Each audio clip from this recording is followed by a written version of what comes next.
Every Windows user must know about this free utility tool. And the tool today here I am talking about is none other than the CCleaner application itself here. So hello guys, welcome back to my YouTube channel. In this video I'll be showing you how you can easily keep your device safe using the CCleaner application, which is one of the best utility tool you can find in the Windows.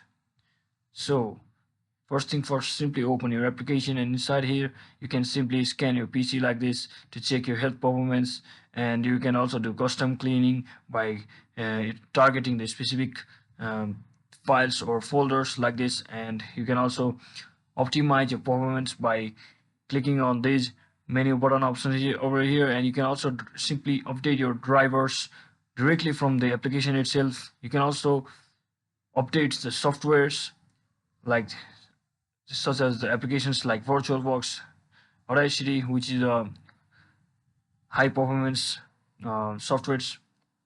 So you can easily simply update from it here.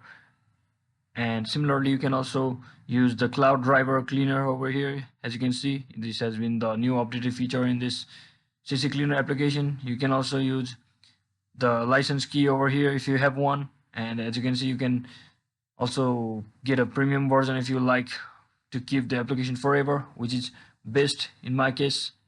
So hope this video was informational. If it was, don't forget to like and subscribe to the channel. See you in the next one.